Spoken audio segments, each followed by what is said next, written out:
Guys, this is Tarot with Kittens, Weights, and Tarot, and today is vlog 8 of Tarot Does Arizona, hashtag Burning Sage, and actually the Tucson Gem Show is going to be in this one as well. So I got to go to Tucson last week, and I will be going next week as well, or last week, this week, but next week as well.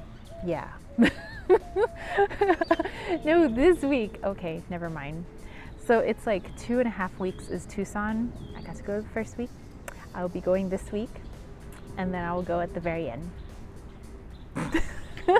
Okay, so I have my notes here. I have a bunch of video for you guys, so I'll layer that in. For a lot of the Tucson stuff, I'm just gonna have some awesome music, so you could just like absorb the vibey goodness of those crystals. Like, so many juicy crystals that you just wanna munch, munch, munch until you have no teeth, which would probably not be long after the first crystal. But anyway, I think you guys would enjoy it.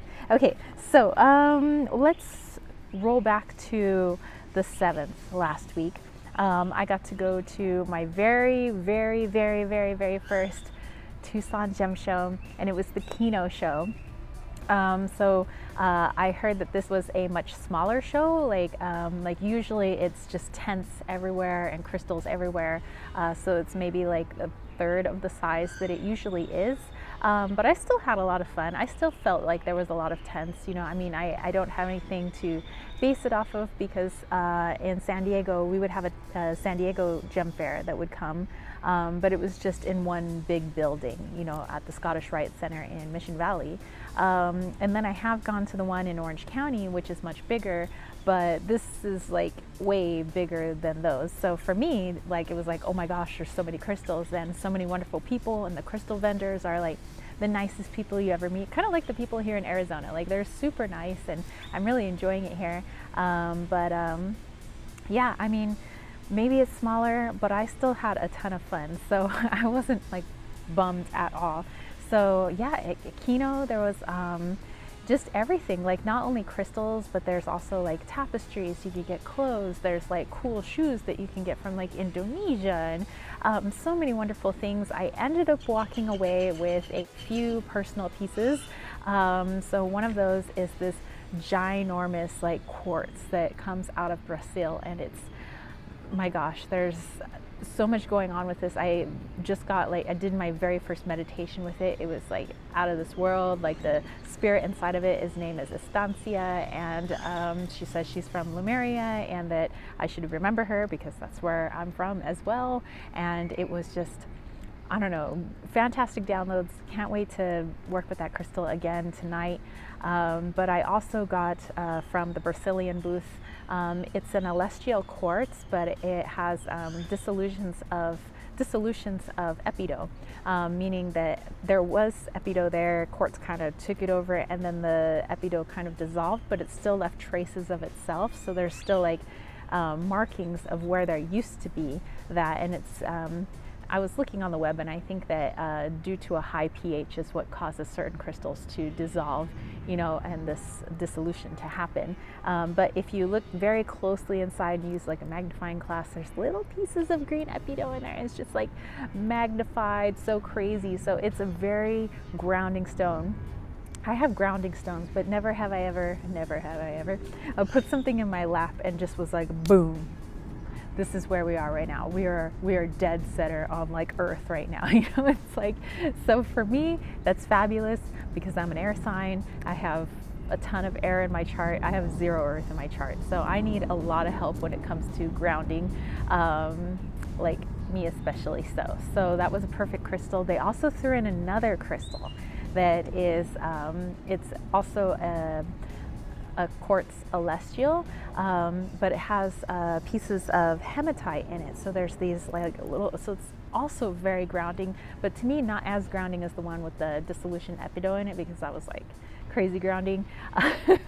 And that one's name is Lestat, and yes, kind of like Interview with a Vampire, but its name is Lestat, but not a vampire. But anyway.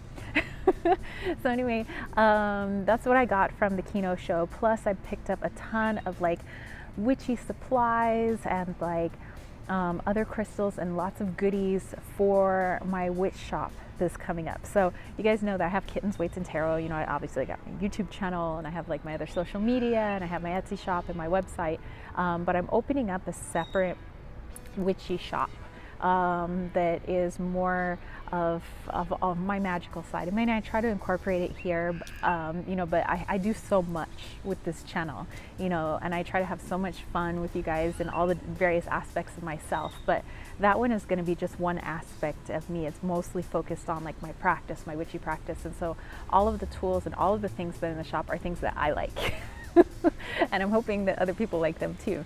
But you know, because I have such a very eclectic practice, that I think that that would work well with the shop. So stay tuned for the name, because I already have a name for it, but like I want to wait till like the official like opening. We're just going to open on Etsy first, and then we're going to get our website going and everything. I say we because I do have a business partner, and so all of that will be announced, and who my business partner is and all of that good stuff when we get Etsy up and running, and I can start taking pictures of all of the items that we have in there. So stay tuned. I'm super excited. So yeah, we both put in like a good amount of money just to start the shop. You know, we'll obviously get more items over time, but I think this is like a good start for us. And Kino was a great place to do. The next day, I was noticing we had all this fruit, and it was like getting very ripe.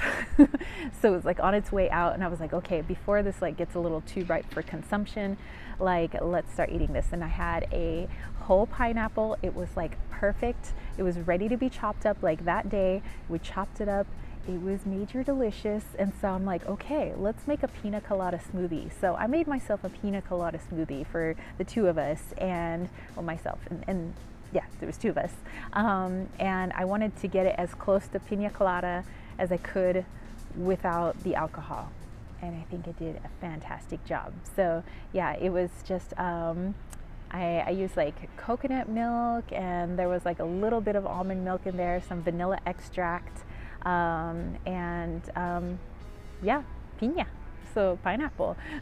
Did I throw anything else in there? I think that was all that I had in there. Oh, and a banana. Yeah, I threw a banana in. Okay, so attempting the pina colada smoothie minus the booze. There's a banana, a fresh pineapple, a little bit of vanilla extract with a little bit of vanilla almond milk, and some coconut milk. And then we're gonna be putting in some ice once this liquefies. So I'll let you know how it turns out.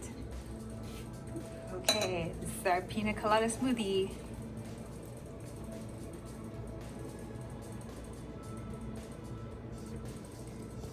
Okay, well, I'm gonna have some, hold on.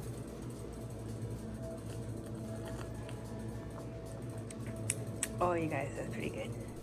Delicious, delicious. If you're looking for a non-alcoholic cooling beverage, cooling because it's, well, let's see.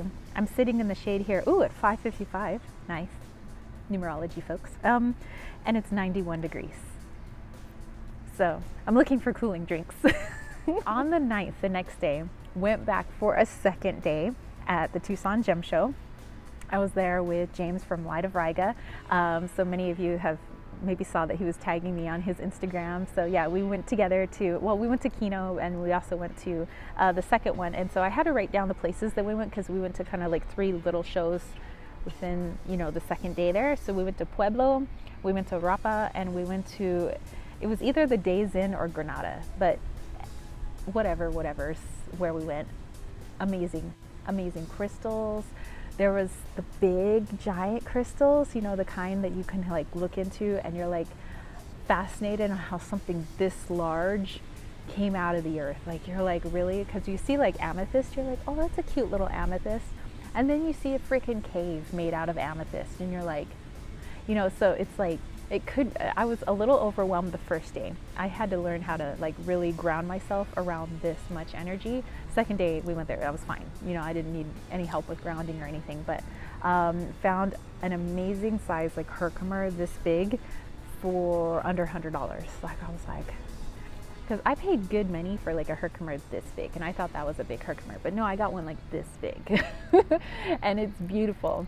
What else did I get myself? Oh, I also got black opal, which I didn't even know what it was. To me, it just kind of looked like a zebra or the s'mores to you ice cream, or chocolate chip ice cream. I'm thinking of cold things because again it's warm, but but yeah, I got a black opal sphere, and I also got a garnierite sphere. It's also known as like green moonstone, but it's a beautiful, beautiful green stone, and I want to put it on top of the large walking stick that I found here around my complex. It's eucalyptus. So I think that, putting that on top, and James from Light of Riga makes these beautiful wands. He's actually going to help me with that because he knows more about wand making than I do. So he's going to help me like put that together, and I'm going to have like bomb ass walking stick. I'm just gonna be witchy AF as I walk around this complex. As if I don't look it already. There were some other things over there. I mean, they had, again, not just crystals, but they also had some handmade items, like people that work with leather, and they create. There was also people that like made wands there and things like that. And so anyway, I got some really cute boots. And I wasn't like looking to buy shoes, by the way, but it was like, at first I saw these boots and they put crystals in the boots. Like it's what this like independent company, this little small business does. And I was like, oh, okay. And I was like trying on their little boots, and I was like, no, they didn't really fit so well. I was about ready to walk out, and I see these tall pair of green witch boots with like a little pocket on each boot, freaking labradorite all the way up the leg, just gleaming in my eyes like a dragon. And I was like, are those a size 8? They happen to be a size 8. They only brought one pair of those big boots because they were like, they knew they would be hard to sell. So they were like, we're only bringing one pair, and whoever this was for, they'll find them. Well, I happen to be that size 8. And then I said, dare I ask the price?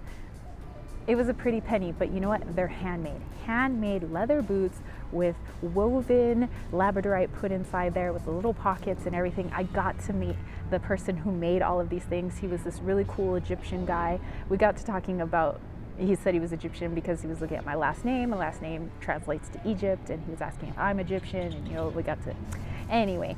And so I tried them on, couldn't take them off, bought them, got a discount, didn't take them off till just before I went to bed. They're the bomb, and I'm happy with the things that I got that day as well. So, and I also got some other things for the witchy shop that day. There was some dog tooth calcite that I saw, and I was like, dude, that's going in the witch shop, because you imagine the energy that somebody who's working some intention work and putting that on their altar is just, your intentions are going to be out of this world. Seriously. Anyway.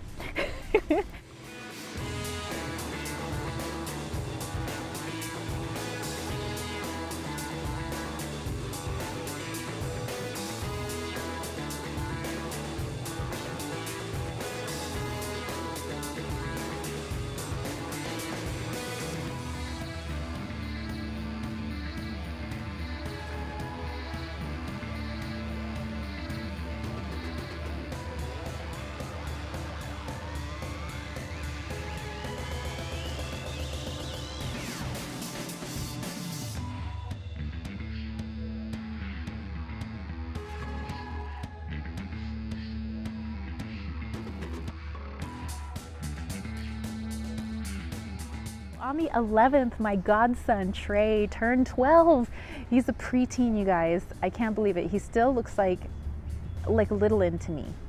Like I could just cradle him in my arms, I can't believe he's 12. So went over to my friend's house so that I could give him his birthday gift and kind of hang out and chit chat with them for a while. So yay, my godson is 12 now.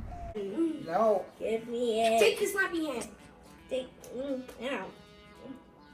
Give me the other half of it. No, give me the slap. I won this for 500 tickets, bro. You sure? I won this. I won this. What you talking about? Mine. Okay, so you guys wanted to hear more about Marta. So yes, we do have a resident spirit in the apartment, and made herself known by turning on the smoke alarm at 4 a.m.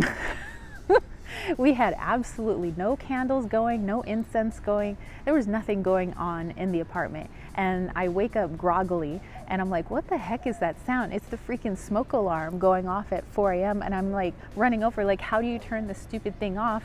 There's no smoke. I don't smell any smoke. And nobody else's apartment was on fire or anything like that. I'm like, why is this thing? And then it just turns itself off after I'm up. And I'm like, you know, and this isn't my first time with like smoke alarms going off with no real cause.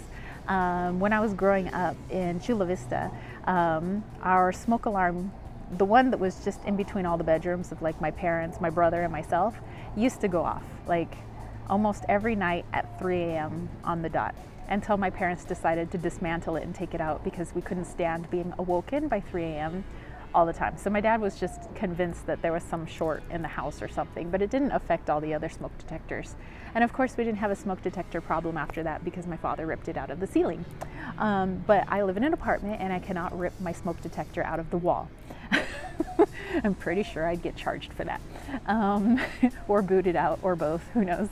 So I was like, okay, and I felt like there was a presence. And actually briefly I did smell like it smelled like there was smoke, but as quickly as it appeared, it vanished. And I was like, I'm sleepy right now, so I can't really tap into spirit energy. I'll figure it out in the morning. So I decided to do like a reading the next day, and I tap into a spirit named Marta. I mean, that's not her real name, but it's kind of the name I was getting. And actually it's a word that's very similar to how you say like grandmother or elderly person in Apache. And I asked her if she was Apache. At first I was trying to get like her origins, and it's not that she was like buried here. It's not that, you know, this is where she roamed or anything like that, but she just feels, for whatever reason, she just feels like really connected to this complex and to my apartment especially. And she said that she really enjoys like the energy of my apartment, that there's like so many crystals, and that, you know, we're always cleansing it and trying to keep it as high vibe as possible. And so when I feel her energy in there, I actually see like a wolf walking around. She says that she does shapeshift into a wolf. And that's her preferred form, because she was kind of uncertain as when I asked her if she's human. She was like, I don't know, like maybe more wolf. So that's what she wishes to shapeshift in. She has a thing about fire, hence why she's connected to the smoke alarm. She said she has a fear of fire. She feels surrounded by fire. And so she doesn't mind me burning candles and incense and all of that, as long as I never leave a candle burning, you know, unattended, which I don't, you know, I'm always very responsible. But yeah, she's just more observant and likes hanging out with us, not like super like protective, like, you know, like she's a guardian, but she says she just likes being able to be with us, you know, and she does get kind of lonely when we're not home. So yeah, so there's that. Was kind of asking the time period she's from. She's kind of, because she wasn't very certain about what year it is right now. Like she wasn't quite sure that we're in the year 2021.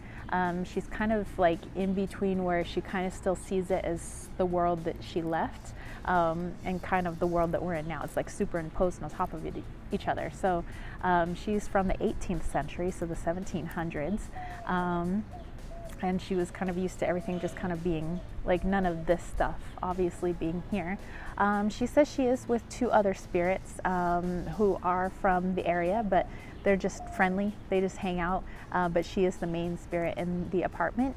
And she has definite opinions on things like the music that we play. She didn't really like the like Native American drumming music, but she didn't mind like any of like the Aztec Mayan stuff that I do. She finds that to be very fascinating. And yeah, it's just been, you know, when I pull cards or when I'm doing like my dowsing rods, like it's super clear communication with her. She's got a very friendly, warm spirit. She doesn't like being referred to as grandmotherly, because she kind of still sees herself as young, and she would rather connect herself to me as being more like a cousin. So I thought that was kind of cool. And what else? She had some wonderful insight last night. We were talking about like my heart, you know, everybody knows I got like a little bit of heart condition. I got like my tachycardia and all of that good stuff. But she was kind of explaining like why that happens and all of that. So she's really fun to talk to. Like, I guess she is like a cousin, kind of like a young cousin, even though she is like a little bit older, and she did pass away kind of like in her like 50s, 60s, you know, back then. And something surrounding fire, but I don't feel like that's something I really want to dive into with her, you know, because it seems like it's a very sensitive topic. So yeah, we're enjoying that. And she did set off the smoke alarm like one other time briefly, and that's because we weren't really arguing, but we were sort of having, you know, me and the other person were having like a heated conversation, and then the smoke alarm went off to get us to stop. Because Martha, you know, and later I was happy, and she like doesn't like any sort of like arguing in the apartment. She just wants everybody to be calm, cool, just like be love, you know. She's like the world's first hippie, you know. So anyway, yeah, I can give you guys more updates on Martha, and if you guys want, I might even do a little talking to her maybe during my Saturday live chats. So I know that she's willing to talk. She's like really happy to talk, because she's happy that somebody actually acknowledges her and wants to talk to her. So she's got a lot to say. That's it, you guys. That was kind of everything in this week's vlog. Hope you guys enjoyed it. I'm glad you guys are actually like enjoying these vlogs, because it's like just my rando life, you know. It's like, wow, people actually like to look at my rando life. But anyway, I'm glad you guys are enjoying them. I'll keep making them if you guys keep liking them. So if you dug this one, don't forget to give it a thumbs up. Don't forget to click subscribe, and, you know, click the notification bell, all that jazz. If you want to catch a reading from me, all of my links are down below. I have a lot of different types of readings. I have my website there with my newsletter. I was talking about Mayan stuff, and that's because I'm a Mayan astrologer, and I'm the head mistress of the Leon Mystery School. So that link is down below in case you want to learn more about Mayan astrology. But there's other teachers, and they teach some other good stuff on there as well. Yes, but that's it for me, spiritual homies. I will keep you informed about my witchy shop that's coming up soon. Okay, so yeah, till the next vlog. Peace, love, and chicken grease. Peace out.